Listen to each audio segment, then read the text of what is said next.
tardes y bienvenidos al auditorio Luis Guillermo Vélez del Congreso de la República. Hoy es la segunda cátedra de Pedagogía de la Ley con Gregorio El Haj, secretario general del Senado de la República y director del Centro de Investigaciones y Altos Estudios Legislativos. Hoy nuevamente el Congreso se convierte en un aula de clase, en un espacio académico para dar continuidad, para seguir abordando este tema que nos concierne y nos involucra a todos los colombianos, y es el Código Electoral. Primero que todo, queremos invitarlos a que se conecten con nosotros a través de nuestras redes sociales. Nos encuentran como @CongresoCol y @SenadoCael. Así que nos pueden seguir a través de todas las redes sociales y ahí incluso también cuestionar, preguntar, opinar, etcétera. Hoy tenemos un invitado muy, pero muy especial. Es el registrador nacional del Estado Civil. Es el doctor Alexander Vega Rocha, quien es abogado y académico colombiano. Es profesor catedrático de la Universidad Libre de Colombia y de la Universidad Sergio Arboleda. Es consultor político y conferencista internacional en temas electorales y de democracia, sobre los cuales ha hecho varias publicaciones. En la actualidad, como lo dijimos, es el registrador nacional del Estado Civil para el periodo 2019-2023. Ha sido magistrado del Consejo Nacional Electoral de Colombia 2014-2018, así como presidente de dicha corporación desde el 2016 hasta el 2018. Director ejecutivo para Colombia de Transparencia Electoral, presidente de la Comisión Nacional de Encuestas y coordinador de Asuntos Electorales de la Alcaldía Mayor de Bogotá. También personero municipal en Chía, Cundinamarca, entre otras cosas, se encuentran en su extensa hoja de vida. Así que hoy abordaremos el tema, como ya lo dijimos, de Código Electoral junto con el doctor Gregorio El Haj. Pero antes queremos saber qué piensan los ciudadanos sobre este tema y por eso nuestro periodista ha salido a las calles y ha indagado sobre esto. Veamos este Vox Populi.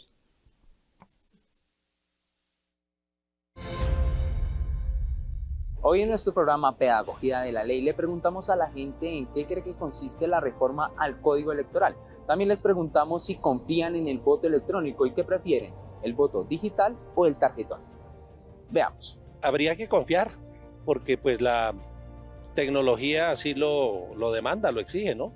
Como estamos en la era de la virtualidad, habría que confiar en el voto electrónico, sería un gran avance. De hecho, en muchos países ya lo hay, creo. Lo que se ha manejado por tecnología es manejado por humanos, ¿sí me entiendes?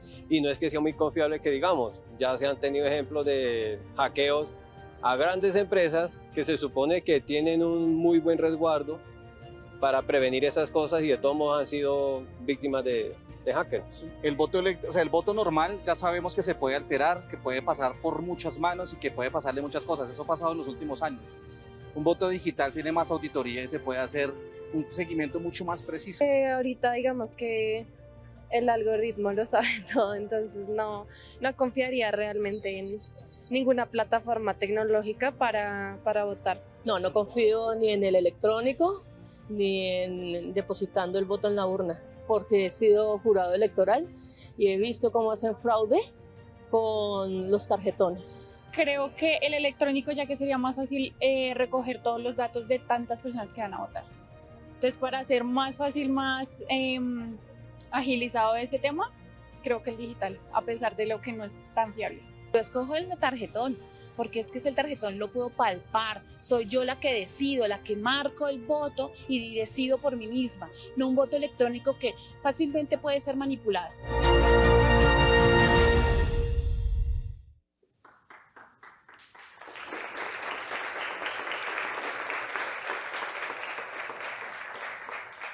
Buenas tardes, nos complace mucho llegar a esta nueva presentación de la cátedra denominada Pedagogía de la Ley.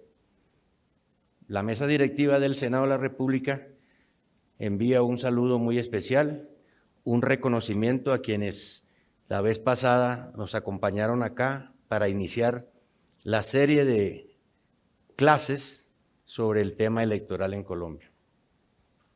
el presidente Iván Name y los dos vicepresidentes están supremamente reconocidos con la participación de estudiantes, académicos, profesores, funcionarios, los llamados enlaces de las entidades públicas del orden nacional. Esto nos anima y nos compromete mucho más a realizar esta actividad.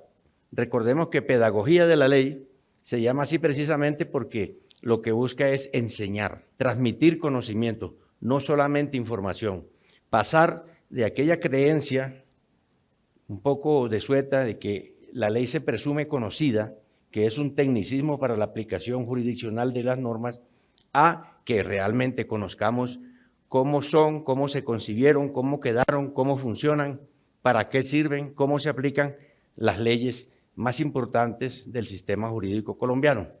Por eso nos hemos dado la tarea de buscar los mejores conocedores de los temas que vamos a tratar. Tenemos una lista ya larga de temas que vamos a introducir en esta cátedra de pedagogía de la ley, y en el día de hoy hemos tenido la generosidad, la actitud bondadosa realmente de una persona que se conoce y reconoce en Colombia y a nivel internacional como uno de los más altos conocedores de la temática referida a democracia, participación y en general los sistemas electorales. Digo, en Colombia y en el exterior. Con una experiencia dilatada, ya habrán escuchado lo que la anunciadora presentó, que nos permite tener la confianza en que su intervención acá en esta cátedra es garantía no solamente de seriedad, sino de aprendizaje entre quienes están aquí llenando este salón, Luis Guillermo Vélez del Congreso de la República, y quienes también hacemos nuestro aprendizaje en la invitación que tenemos secuencialmente para que nos acompañen. Recordemos que la sesión anterior trabajamos sobre el sistema electoral, el tema del código electoral que está para revisión de constitucionalidad en la Honorable Corte Constitucional, cómo fue su proceso, qué le antecedió, que fue un fallido intento de legislación que en la Corte Constitucional consideraron que no cumplía con los cánones para declararlo constitucional. En el argot común y corriente se cayó, es lo que decimos acá, tocó volverlo a tramitar, se hizo con el mejor cuidado, como siempre se hace, y en este momento está para control de constitucionalidad. Esperamos que en esta versión, que no es muy distinta de la anterior, satisfagamos los requerimientos y las exigencias que los honorables magistrados establecen para considerar que se está ante una norma, en este caso ley estatutaria, que convoca todos los elementos para que una ley pueda ser sancionada y luego aplicada en Colombia. No obstante, debo decir que uno de los aspectos de más trascendencia es que desde 1986 no teníamos código electoral. El código electoral nuevo trata de llenar y de actualizar toda la normativa jurídica, especialmente para que el sistema democrático en lo electoral funcione de la mejor manera. Por eso quiero pedirle con mucho respeto y con mucha consideración al señor Registrador Nacional del Estado Civil, el doctor Alexander Vega Rocha, quien ha tenido la generosidad de acompañarnos hoy, que suba acá al salón de clase para que comencemos en esta nueva jornada. Bienvenido, señor registrador, un placer tenerlo acá en esta aula abierta del Congreso de la República. Por favor, asiento para que la cátedra sea más decantada y más provechosa, como es lo que nos proponemos. Y entremos de una vez al tema que usted más que nadie es no solamente conocedor, sino impulsador en Colombia y en el exterior de los asuntos de la modernización y de la democratización del sistema electoral. Hay, por virtud de nuestros estudiantes, una cantidad de temas que hemos ido recogiendo y los vamos a plantear indistintamente, sin ningún orden normativo ni en la estructura que viene en la norma que está para estudio de la Corte Constitucional. Primero, porque hay mucha mujer que ha venido acá, muchas niñas, estudiantes, muchas profesoras, televidentes también en las redes nos han escrito, quieren saber sobre cómo está hoy día el tema de la paridad para efectos electorales, porque hay mucho interés y mucha atención a este tema que en Colombia ha sido muy publicitado, pero que parece que la gente no puede agarrar eso en sus manos y poderlo ejercer, señor registrador, para su primera intervención. Bueno, primero agradecerle, señor secretario, la invitación a la cátedra. Creo que este es el tema más importante que tiene la democracia colombiana en todo el sentido, las normas electorales. Yo le voy a comentar, viendo este buen auditorio, el Código Electoral fue pensado no en las futuras elecciones, sino en las próximas generaciones. Fue pensado en estos jóvenes y en sus hijos. Para tocar los temas más puntuales, hoy en día tenemos un 30% de cuota de género que favorece a la mujer en las listas para las corporaciones públicas. Cuando hablamos de corporaciones, hablamos de GAL, consejos, asambleas y congreso. Pero yo le traigo hoy datos ya una vez actualizados. El día domingo cerramos el periodo de modificaciones y tengo un dato importante. Si bien la obligatoriedad de la ley es el 30%, tenemos hoy en día para las elecciones territoriales de octubre el 40% de participación de mujer. Entonces eso demuestra que no se requiere solamente que la ley obligue a la participación de los partidos de la mujer dentro de las listas. Yo creo que este movimiento de la participación de la mujer, los consejos de juventud que logramos sacarlos en 2021, generó listas paritarias y demuestran que esas mujeres jóvenes saltaron a la política a través del proceso de consejos de juventud. La estadística nos da hoy que si bien es el 30%, hoy para elecciones regionales tenemos el 40% de participación de mujeres, es decir, superaron ese requisito que se le ponía a los partidos del 30% al 40%. Dato importante, también tenemos listas de solo mujeres. Y me preguntarán, pero si el 30% es de género a favor de mujer, ¿por qué hay listas completamente de mujeres? Porque el Consejo Nacional Electoral también en una acción afirmativa que las listas de solo mujeres serán protegidas también. Y de la cosa que nos está dando la analítica, también hay listas al Consejo de solo mujeres. Entonces eso es un triunfo para los espacios nuevos que tiene la mujer y sobre todo también las mujeres jóvenes. Estamos haciendo analítica de participación entre los 18 y 25 años y tenemos un número importante ya de mujeres participando en política. Registrador, debo introducir este tema. Aquí en la discusión de los últimos artículos, usted que estuvo tan atento a las votaciones que fueron absolutamente arrolladoras, hubo inconformidad porque no se aprobó la norma que quería obligar por ley a la paridad y hubo manifestaciones bastante fuertes contra esa decisión del Congreso. Me parece, y usted me corregirá, que el asunto no es normativo, no es de obligar a la gente, no es de ponerle un parámetro ahí en una norma jurídica, sino más bien de impulsar la cultura de la participación, que es a lo que nos convoca la Constitución de 91.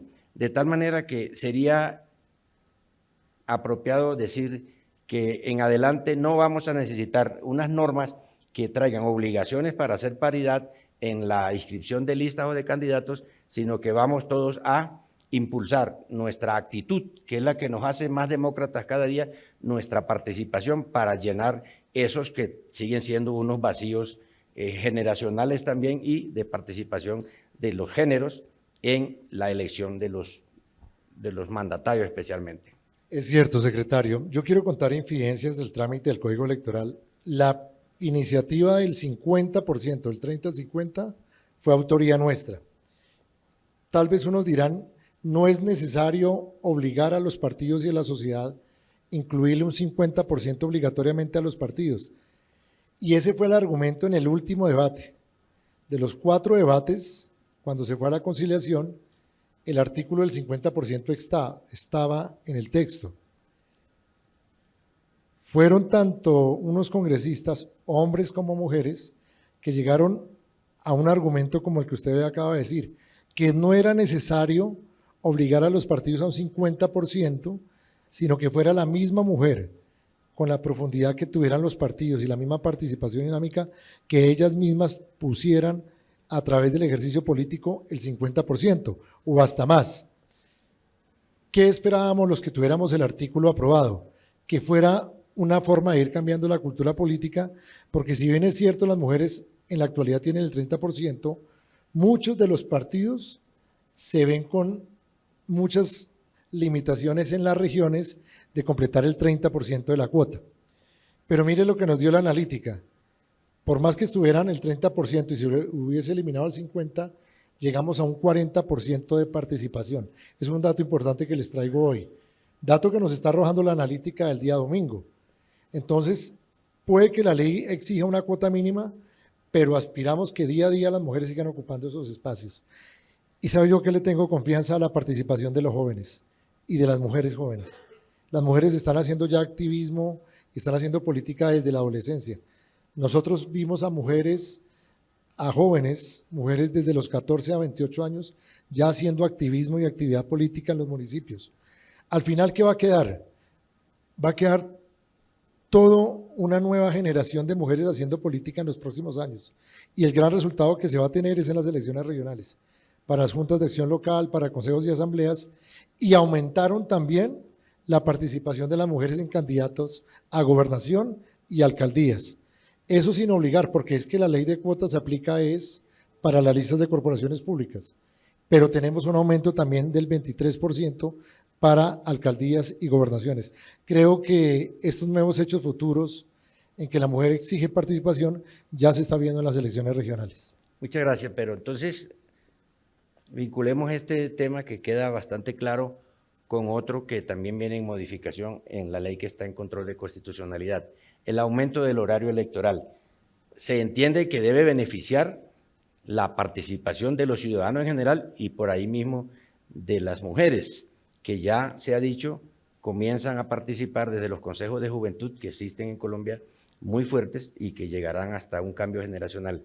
¿Cómo va a ser eso, registrador, de la hora adicional? Hay que poner en contexto, nosotros votamos todavía las elecciones del 29 de octubre, el sistema electoral vota como el siglo pasado.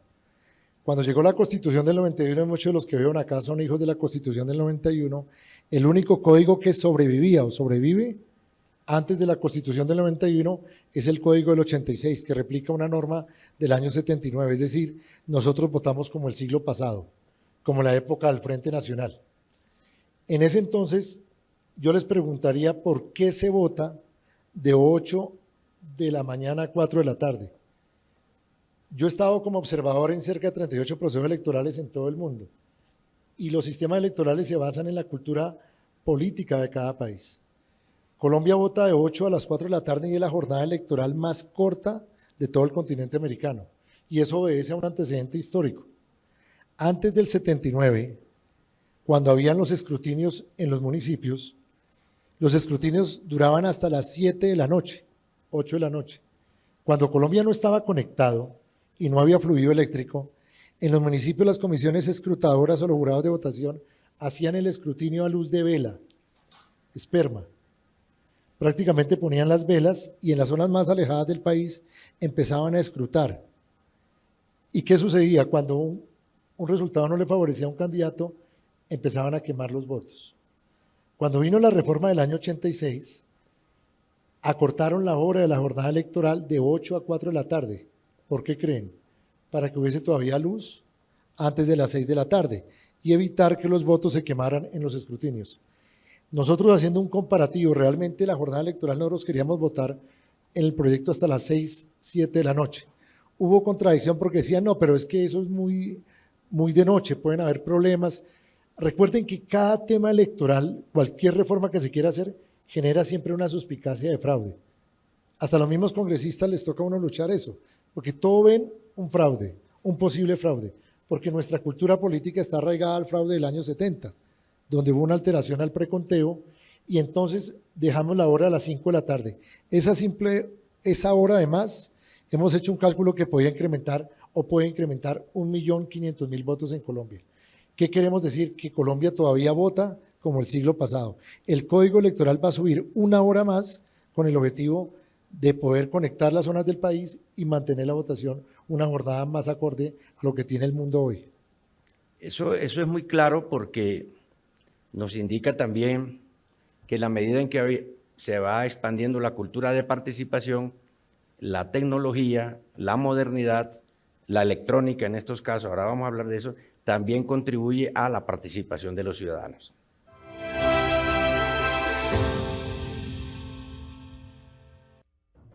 En 2022, un nuevo periodo legislativo inició en el Congreso de la República y con ello, Canal Congreso se renovó. Actualidad legislativa.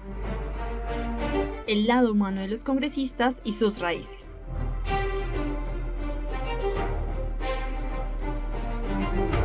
La cultura en el Congreso. La opinión de los parlamentarios.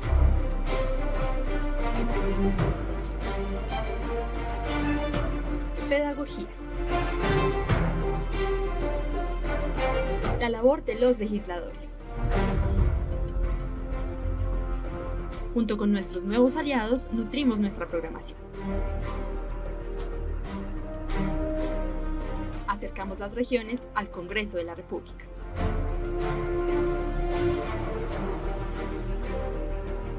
Y lo más importante, el ciudadano tiene la voz en nuestras pantallas.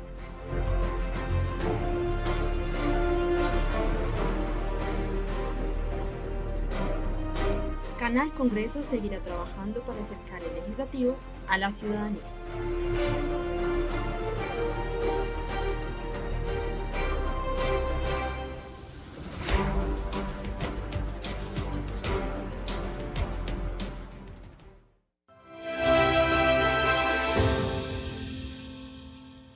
Regresamos a nuestra cátedra Pedagogía de la Ley. Hoy, con la presencia del señor Registrador Nacional del Estado Civil, el doctor Alexander Vega Rocha, quien ha asumido la conducción de contenido académico de esta clase para todos nosotros. En el receso alguien me hacía una insinuación. ¿Por qué no explica, y yo le transmito la inquietud al registrador, cómo va a ser la entrada en vigor del nuevo Código Nacional Electoral frente al que viene rigiendo desde 1986, casi 40 años después, unas normas bastante obsoletas, algunas desuetas, otras anacrónicas, la mayoría, pero que no va el nuevo a entrar a regir. Apenas la Corte Constitucional dé su veredicto sobre su constitucionalidad, sino en fechas posteriores. Sí, apreciado Gregorio. El Código Electoral era una ley o es una ley estatutaria. Por eso, a diferencia de otras leyes que pasan a donde el presidente para que sean promulgadas y de efecto inmediato, por ser una ley estatutaria que regula derechos fundamentales como el derecho a la participación política, elegir y ser elegido, primero va a la verificación de la Corte Constitucional. Si vamos a revisar el texto, hay normas que se aplicarán al momento en que la Corte lo apruebe y el presidente lo sancione, y hay otras normas que los mismos congresistas dejaron para tranquilidad de la transición, normas de voto electrónico, voto digital y distintos temas tecnológicos hasta el 2029. Lo importante del código, ¿qué es? Que dejamos una norma para el siglo XXI, para las futuras generaciones. Si yo les pregunto hoy que si sus nietos van a ir a un puesto de votación a votar, nadie va a ir a un puesto de votación a votar. En el 2020, apreciado secretario, cuando se dio el efecto de la pandemia, el mundo cerró. ¿Sabe cuántas elecciones se tuvieron que aplazar por la pandemia? 80 procesos electorales. Y eso se debió a una sola situación. Las legislaciones de los países solo contemplaba la votación de manera presencial. Cuando la pandemia llegó y se dio cuenta de que habían otras formas de comunicarse, como las redes sociales y las plataformas digitales, los sistemas electorales en el mundo se dieron cuenta que llevaban un error de cientos de años, que era la única forma de votar digitalmente. Países como Estonia, donde el voto era digital, empezaron a aplicarse. México acabó de implementar el voto de los mexicanos en el extranjero. Y si quieren consultar el internet, el presidente Bukele de El Salvador, que es un presidente digital, acabó de implementar el voto digital para los salvadoreños en el exterior. En Colombia quedó el voto digital para los colombianos en el exterior. Son 1.200.000 colombianos que votan en el exterior que tienen que ir a los consulados. Y si le pregunto cuánto de esos 1.200.000 va a los consulados a votar, solo llegamos a 200.000 colombianos. Y obedece a un solo tema, que las legislaciones en el mundo, y menos ya la colombiana no lo es así, quedó con varios modelos de votación. Voto presencial, se mantiene el tradicional, el voto mixto, el voto digital a distancia. Al final, ¿qué le dejamos al país? Una legislación abierta para que si mañana viene otra pandemia o las futuras generaciones le vayan a decir a la organización electoral, nosotros no queremos ir a votar a un puesto de votación, la legislación le va a permitir al sistema electoral utilizar varios modelos de votación. Eso es lo que deja el Código Electoral y la vigencia. Unas normas que se aplicarán de manera inmediata, como la jornada electoral, y otras de manera progresiva, de acuerdo a lo que quisieron los congresistas. Esta nueva explicación es muy importante y va en consonancia con la conclusión anterior. La tecnología, la digitalización, como nos lo explica el registrador, también va en apoyo de la mayor participación. De suyo que no va a haber solamente los tradicionales 200.000 colombianos que participan desde el exterior. Por esta facilidad de la electrónica va a multiplicarse seguramente y eso fortalece el sistema electoral colombiano y le da más legitimidad a las autoridades que resulten elegidas, que por su iniciativa y porque conozco su trayectoria registrador, sé que ese ha sido uno de sus desvelos, de traer la modernidad a través de la digitalización, no solamente en lo electoral, sino también en lo de identificación, en lo de cédulas. Pero quiero que nos aclare un tema, nos lo enseñe en esta cátedra. El nuevo diseño institucional, que es también revolucionario en el nuevo código que tiene la Corte en sus manos frente a lo que tenemos hoy día. ¿Cómo va a ser la relación entre la Registraduría Nacional del Estado Civil, que existirá, y el Consejo Nacional Electoral, que también va a seguir existiendo? Sí, las dos instituciones. Acá lo que se reformó fue los procesos y procedimientos. La estructura sigue funcionando igual. Un consejo electoral que regula partidos políticos, vigila tema de financiación, y una entidad, la registraduría, que mantiene la identificación de los colombianos y la operación logística de las elecciones. La registraduría se creó en el año 48 por un tema que fue totalmente clave, la muerte de Jorge Eliezer Gaitán. Resulta que nos explicaban y nos preguntan a nivel exterior por qué nosotros tenemos las dos áreas misionales. Resulta que hay que ver la historia. Antes de la muerte de Gaitán, la identificación y las elecciones las manejaba el gobierno nacional. Las cédulas de ciudadanía las daba el Ministerio del Interior y las elecciones las hacía el gobierno. Cuando asesinan a Gaitán, el primer punto de negociación con el gobierno fue crear una entidad independiente que no tuviera dominio del gobierno, porque mientras el gobierno mantuviera las elecciones y la identificación, tenía control sobre el censo, decía quién votaba, pero también cómo hacían las elecciones. Se crea la registraduría y el modelo se mantiene en el nuevo Código Electoral porque el éxito del Código Electoral fueron 14 reformas que se hundieron. Y todo el mundo me preguntaba, ¿y usted cómo logró eso? Por algo muy sencillo, y con el secretario lo presenciamos. Cuando fui a revisar las 14 reformas que se hundieron, se cometió el error las 14 veces seguidas. Metieron la reforma política con la reforma electoral. Y nada más difícil que un Congreso legisle sobre la reforma política. Entonces nosotros separamos la reforma electoral técnica y por eso logramos pasar la reforma electoral. En esa estructura queda igual el Consejo Electoral, la registraduría, y los cambios son meramente de procedimiento. Miren, yo tengo ahorita un edificio alquilado.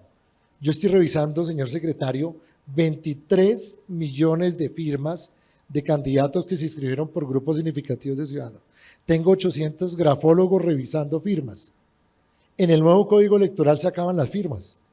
Si alguien quiere apoyar a alguien, lo puede hacer en una plataforma digital con la biometría facial.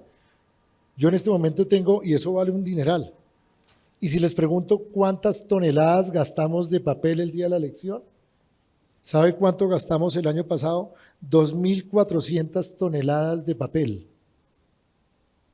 Que eso se equivale a cantidad de árboles y cantidad de agua. Entonces el mundo digital va a llegar a eso. Es decir, prácticamente nosotros cometemos arboricidios cada vez que hay una elección. Y algo muy triste, En Colombia se vota entre el 50 y 55% de los colombianos y ese material sobrante se va a la basura. Son toneladas y toneladas de papel. Nadie se ha preguntado qué pasa con ese papel. Absolutamente nada.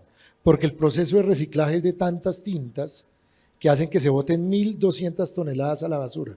La pregunta es, ¿será que las futuras generaciones nos van a perdonar que sigamos haciendo eso? Sabiendo que hoy hacemos transacciones bancarias a través de los celulares. Por eso nosotros pensamos, señor secretario, en las futuras generaciones y no en las próximas elecciones. Claro, el debate es intenso, pero en 20 años habrá otro Congreso de la República y habrá otra generación mandando en el país y habrá un código electoral para 50 años y ese es el propósito de esa reforma electoral. Y habrá otra forma de enfocar la participación de los ciudadanos en la política y la forma de practicar esos derechos fundamentales que nos da la Constitución, especialmente el de elegir y de ser elegidos. Regresamos entonces a un receso y nos encontramos en unos minutos.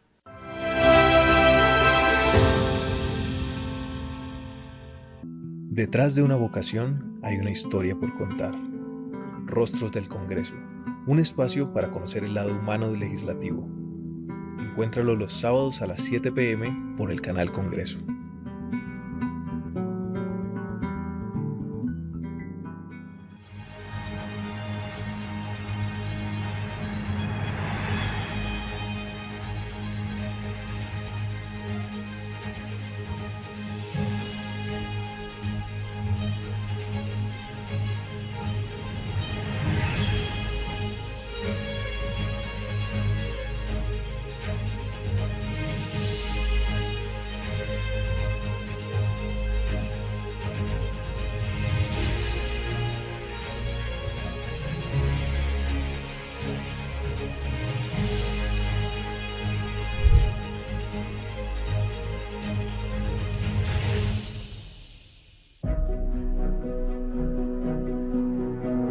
La paz se construye con acciones, la paz se construye con hechos concretos de transformación, de respeto, de tolerancia, de amor, de empatía, pero no solamente por nuestros congéneres, sino por todo el entorno en el que convivimos y desarrollamos nuestra existencia. La paz nos exige entender que todos los seres vivos con los que convivimos, humanos y no humanos, son seres que también tienen necesidades, que también tienen intereses y cuyas vidas deben ser respetadas. Lo contrario será carreta.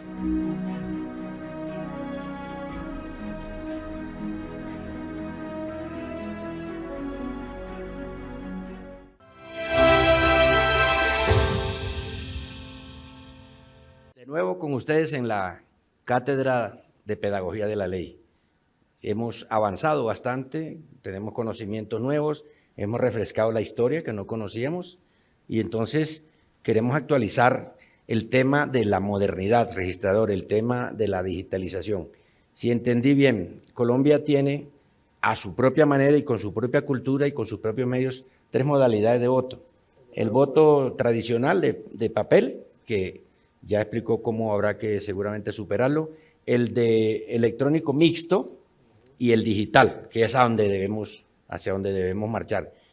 Háganos el favor y nos aclara eso y nos explica por qué es así y por qué es a la colombiana. Bueno, mientras en Estonia solo se vota digital por internet, hay países que votan electrónico. El voto electrónico puede ser presencial o no presencial. Colombia, el nuevo Código Electoral deja 3 modelos planteados. El actual modelo, y ustedes me van a preguntar, ¿pero por qué no acabó el actual modelo? Por una sencilla razón, porque Colombia lleva votando más de 200 años así. Yo no podía quitarle la oportunidad. Y usted me va a decir, ¿y cómo entonces van a los tres modelos, cómo se van a aplicar? Porque hay zonas del país, frente a la cultura política, que la gente le va a dar susto a una máquina. El doctor Luis Camilo Osorio, antecesor mío, él intentó implementar en La Calera, no estamos hablando de un municipio en el Chocó, en La Calera, y él cometió un error, y yo tengo todos esos videos guardados. Tenía una elección de alcalde, una elección atípica, y le dio por poner computadores en toda La Calera. Cuando bajaron los campesinos de La Calera a votar, se asustaron y dijeron, nosotros no votamos en esas máquinas, queremos el tarjetón. Tuvieron que abortar el piloto y recogieron todas las máquinas. Con esa experiencia quedó en Brasil lo mismo. En Brasil votan 140 millones de brasileros en un voto electrónico puro. ¿Y qué es el voto electrónico puro? Que tú votas y el voto queda en la máquina y sube al escrutinio. Y a las 7 de la noche, cuando termina la jornada electoral, el Tribunal Superior Electoral o el Tribunal Supremo Electoral de Brasil oprime un botón y salen los escrutinios. Y entonces me van a decir, ¿y cómo logran las fuerzas políticas validar ese resultado? Le mandan cerca de las 70.000 máquinas, le mandan 500 máquinas a cada partido político, a los auditores, auditan las máquinas, si no hay problema, certifican y con eso se le da legitimidad al resultado. Colombia no puede votar con un voto 100% electrónico porque Colombia todavía necesita el papel. Uno no le puede quitar al colombiano el papel. Entonces van a quedar tres modelos. El actual, que es en algunas regiones del país, donde de pronto el nivel de educación no sea igual al tema tecnológico, van a haber unos departamentos o municipios que todavía se va a mantener el voto manual. En otras ciudades se va a mantener el voto electrónico mixto. ¿Y qué es el voto electrónico mixto? Es el mismo voto electrónico, pero con una diferencia a la colombiana, como dice el secretario. Imprime el voto y el voto se deposita en la urna. Como un cajero. Entonces hay doble cómputo. Y al momento de las 5 de la tarde, la máquina saca el formulario de 14 ya diligenciado cuántos votos obtuvo cada candidato y los jurados ya no van a intervenir. El problema de nuestro sistema es que el jurado interviene y se equivoca y tacha y pone asteriscos. Y al momento de la transmisión, eso es lo que genera las diferencias. En el voto electrónico mixto, la máquina saca el acta del E14, se compara con la urna, los votos manuales y los jurados solo tienen que firmar y se transmite. Colombia es de los únicos países que curiosamente a las 4 de la tarde se escruta las mesas y salimos corriendo con todos los votos nuevamente a escrutarlos a las cabeceras. Si yo les preguntara cuánto se ha desgastado Colombia haciendo 2 escrutinios, en la mayoría de países del mundo lo único que vale escrutinio es lo que esté mal escrutado por los jurados de mesa. Si el jurado de mesa diligencia bien el formulario, la mesa está nivelada, la mesa tiene que subir directamente al escrutinio general. Si hay una impugnación, ahí sí va el escrutinio. Nosotros hacemos 120.000 y quiero que me acompañen el 29 de octubre. A las 5 de la tarde, los que van a ser jurados o testigos, hay un funcionario de la registraduría que coge la bolsa y salimos corriendo nuevamente a escrutar. Por eso los 3 modelos, el voto manual se mantiene, pero se va a automatizar la mesa. El voto electrónico mixto, tú votas, se acaba el voto nulo. Ahí yo miraba en la presentación que decían, es que los fraudes, claro, no hablemos de fraudes dolosos, la equivocación del jurado es catastrófico para cualquier sistema. Por eso cuando se vota mixto y se tiene el voto impreso, y ella decía, no, es que hackean los sistemas, ahí hay una equivocación. Las máquinas de voto electrónico no se conectan a la red. Por eso cuando una máquina no se conecta a la red, no hay posibilidad de hackeo. Y el tercer modalidad es el voto digital, hacia donde vamos a ir en 20 años, que es el voto de los colombianos en el exterior. México ya lo implementó y obviamente ya lo tiene Estonia y lo va a implementar El Salvador. La pregunta es, ¿se puede hackear ese sistema? Sí, porque sí es un voto en la red, pero ahí es donde tendrán que desarrollar los sistemas, así como evitan hackear una cuenta bancaria, tendrán que alistarse los sistemas para evitar que hackeen con tecnología blockchain todo el tema digital. Al final a Colombia le quedan 3 modelos, pero ya cada municipio, cada departamento escogerá de acuerdo, como en Estados Unidos. En Estados Unidos cada estado determina cómo vota. Allá hay un 4º modelo. En Estados Unidos está el voto por correo. Hay estados como Oregon que vota todo por correo. Pero ¿cuál es el éxito en los Estados Unidos? Que nadie desconfiaba en su sistema hasta que Donald Trump vino a señalar el sistema. Por eso está a puertas de ser declarado culpable, porque afectó la conciencia y sobre todo el valor más preciado que tenía la sociedad americana, su sistema electoral, que no era un sistema perfecto. ¿Qué lo hacía perfecto? Que todo el mundo confiaba en él. Allá no hay censo electoral, allá no se vota con cédula, allá no hay biometría, allá la gente puede votar en cualquier estado sin ningún problema por presidente, porque nadie comete delitos electorales. Lamentablemente nuestra cultura política. Cuando yo voy a dictar conferencias internacionales, cuando me doy tiempo explicándole a la gente qué es la transhumancia electoral. Usted le explica a un uruguayo, un argentino, a un brasilero qué es la transhumancia, no entienden qué hace un señor o una señora yéndose a escribir en otro municipio cuando no tiene derecho a votar. Eso no lo entiende nadie, pero eso lo vive acá Colombia. Entonces la cultura política, en Uruguay votan hasta con los carnets del colegio, porque nadie piensa en suplantarse. Acá en Colombia sí se suplanta la gente. Acá toca poner 30.000 estaciones biométricas. Acá los muertos votaban o siguen votando porque la gente no registra la defunción para quedarse con la cédula del difunto. Primero para reclamar subsidios y en época de elecciones para vender la cédula. Y cobran así. Acá en Colombia pasa ese estilo de cosas, en otros países no pasa. Por eso el código electoral nuestro prácticamente es de mucho control y nos ha tocado controlar. A mí me decían los argentinos que por qué nosotros teníamos tantos sellos en la cédula. Entonces decían, no, es que en Colombia se falsifican las cédulas. Y dice, pero ¿por qué la gente falsifica una cédula? Le dije, para suplantarse, para cometer delitos. Hay sociedades muy tranquilas que nos ven a nosotros como un sistema que está todos los días luchando para evitar la corrupción. ¿Quién se va a suplantar? En Colombia la gente se suplanta. En Colombia hay gente que le entrega la cédula al otro para que vaya y vote. Eso solo pasa acá en Colombia. Por eso el Código Electoral, apreciado secretario, yo le invito a que lo lean y es un control a todas esas prácticas, porque yo tenía que pensar en las nuevas generaciones que no van a cometer eso. Entonces el voto digital va a llegar a que las futuras generaciones, sus nietos no van a ir a un puesto de votación a votar. No lo van a hacer. 1.300.000 colombianos en el exterior se cansaron de ir a los consulados y gastar entre $100 o 100 euros para ir a votar. Todo va a ser digital y hacia allá vamos con la nueva democracia digital para los colombianos.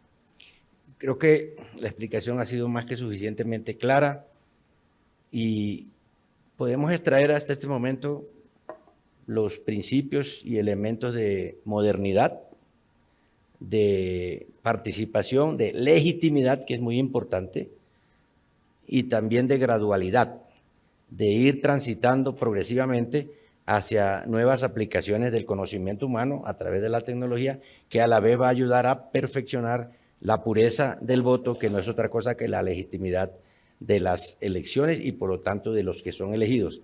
Pero seguimos oyendo hablar, registrador nacional, de que se van a crear nuevos puestos de votación, que habrá nuevas mesas, y uno compara la digitalización y la modernidad con los vocablos que se utilizan, mesa, puesto. ¿Cómo queda eso ahora que tenemos el viejo código y en el nuevo código?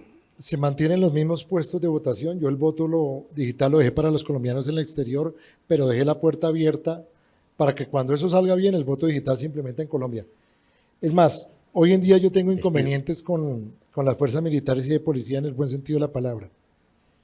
Le aperturé, veníamos de 103.000 mesas a 120.000 mesas. Y en un tema que nos resultó positivo el año pasado, los informes de misión de observación electoral de la Unión Europea y la OEA le ponían un problema siempre a la democracia colombiana, la abstención. Entonces empezaron a generar el debate del voto obligatorio, cosa que yo no estoy de acuerdo y la logramos probar. Nosotros aperturamos 18.000 mesas más en la ruralidad y votaron 1.600.000 votos más de colombianos. El puesto de votación y las mesas se mantienen, pero con una tesis: a mayor puestos, mayor mesas, mayor accesibilidad al voto. Porque es que en Colombia todavía existen las comunidades que tienen que caminar 4 horas o desplazarse por río 6 horas, o no se pueden desplazar para ir a votar. Entonces hay unas mesitas que están, fue gracias a ese sistema que elegimos las 16 curules de paz. El gran reto que tuvimos como registraduría fue ubicar 14.000 mesas donde los colombianos nunca votaban, mesas que llegaron para quedarse. Con el nuevo código se mantienen los mismos puestos y aumentamos mesas de votación. ¿Y qué logramos hacer? Mesas donde nadie votaba, ahora para esta elección regional nuevamente van a votar, pero el código protege y obliga a abrir mayor mesa en la zona rural, que es donde prácticamente los colombianos no votaban. Bien, creo que hemos avanzado bastante en esta nueva enseñanza, en esta vez con el señor registrador nacional del Estado Civil, el doctor Alexander Vega Rocha. Por las manifestaciones que hemos recibido, hay mayor interés en continuar en esta cátedra de Pedagogía de la Ley, profundizando en estos temas. Por ejemplo, se quedan para un momento posterior financiación de campañas, financiación de partidos, personerías jurídicas para las colectividades políticas, todo ese entramado de figuras jurídicas que en Colombia han ido surgiendo como un bosque de cosas que a veces no dejan ver cuál es el fondo del sistema democrático. Pero no me cabe duda, y lo acabo de confirmar acá con la presencia de este gran conocedor de estos temas, que además los ha hecho, ha ayudado a construirlos en su ejercicio, con su tarea de máximo director de los asuntos electorales y de identificación acá en el Congreso de la República. Por eso es que es importante hacer esta cátedra, esta clase de Pedagogía de la Ley, porque vamos haciendo enseñanzas y transmitiendo conocimiento. Quedamos en deuda con ustedes sobre algunos otros temas. El tiempo realmente de esta cátedra es corto.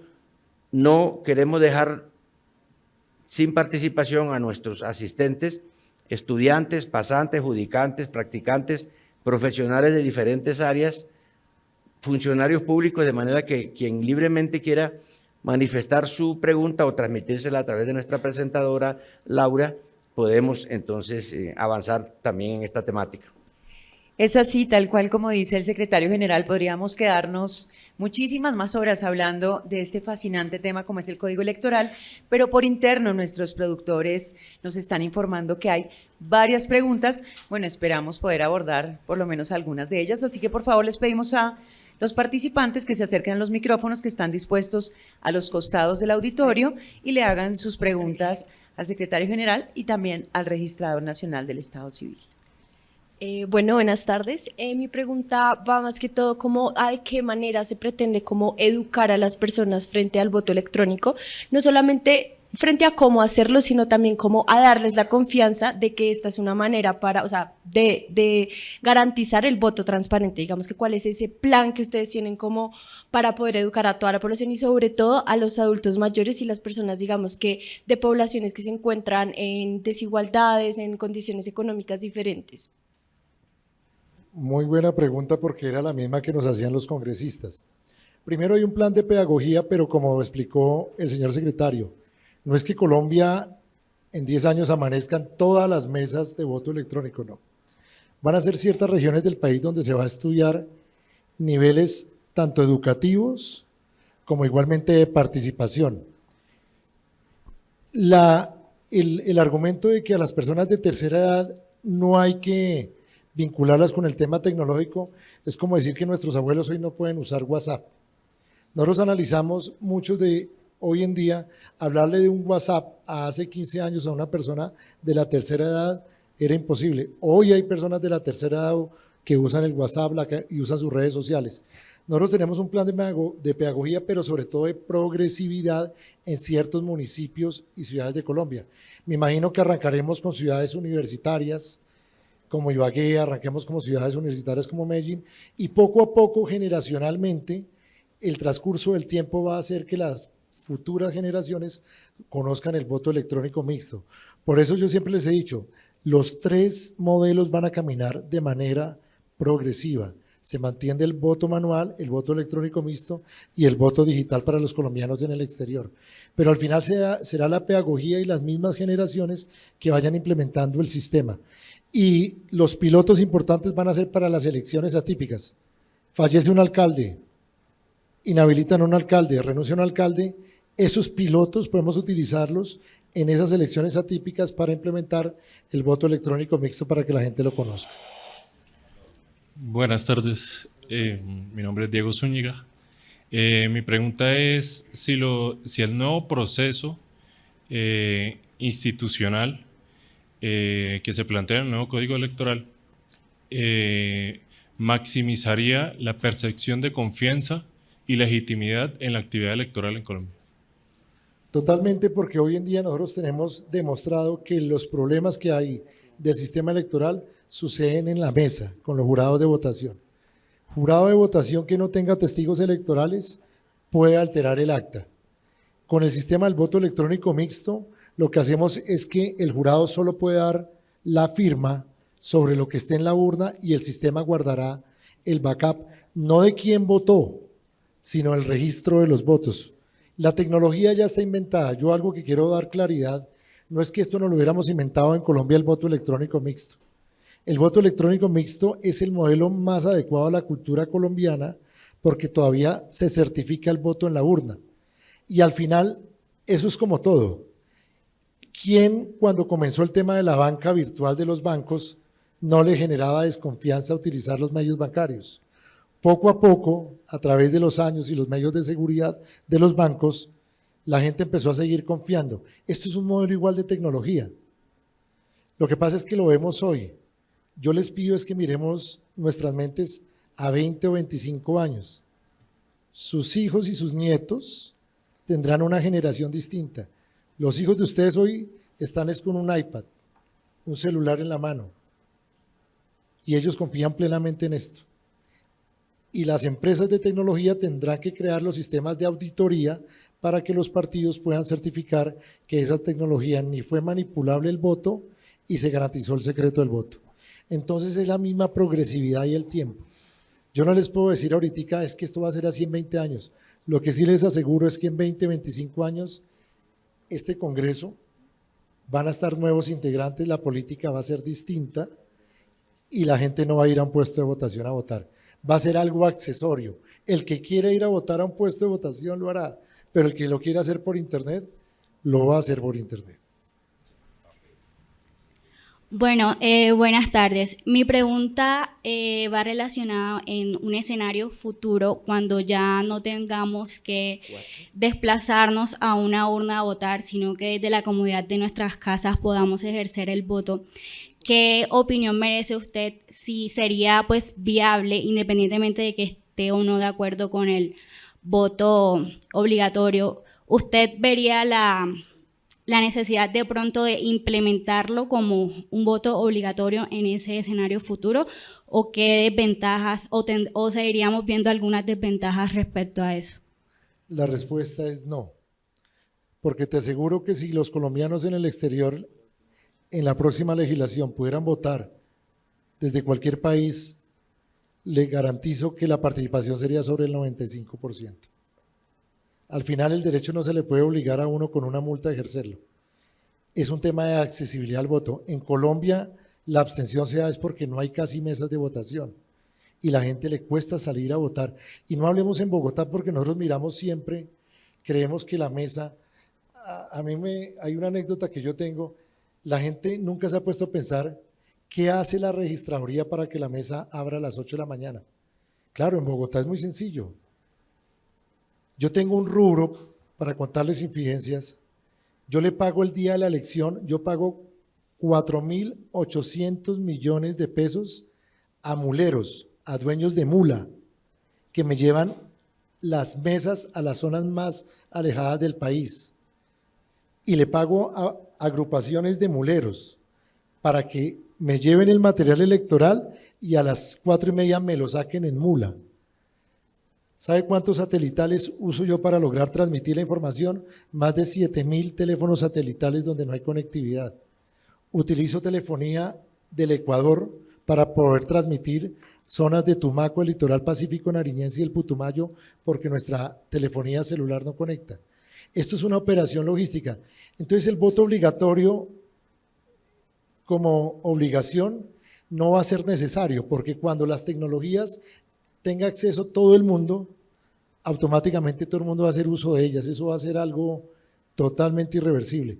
Mientras más se le dé la oportunidad a la gente de votar, van a hacer uso de la participación sin que se les obligue.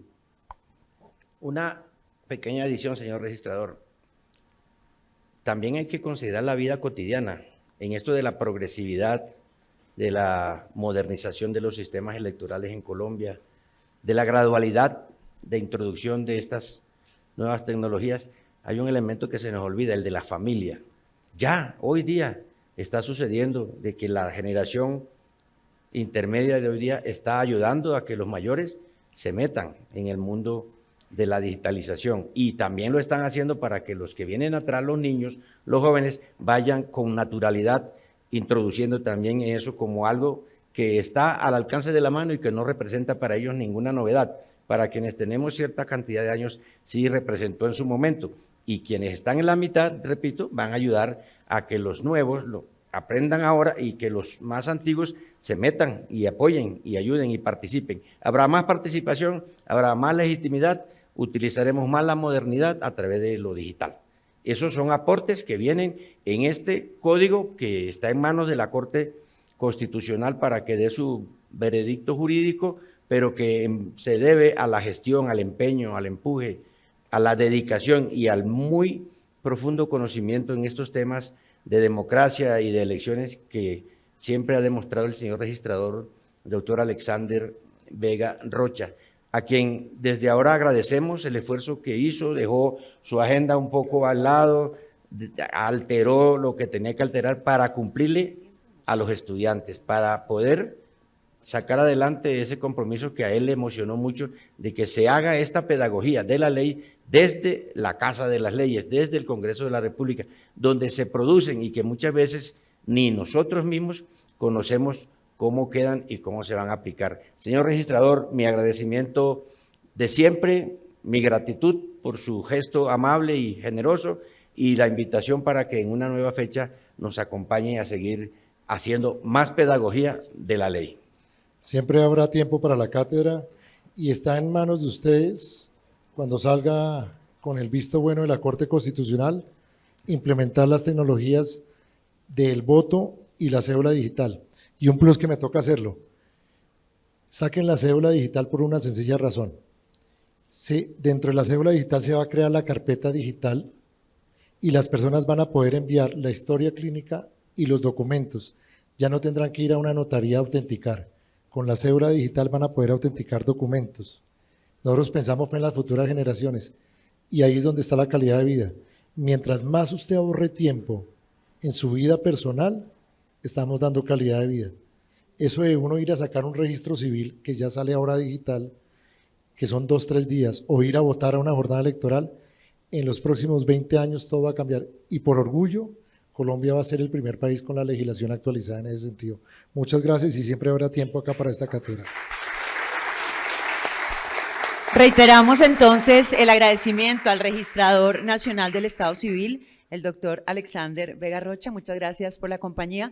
Muchas gracias también a todos los asistentes. Esperamos que hoy de verdad hayan aprendido muchísimo y que seguramente ya han sacado sus propias conclusiones sobre este tema que es el Código Electoral.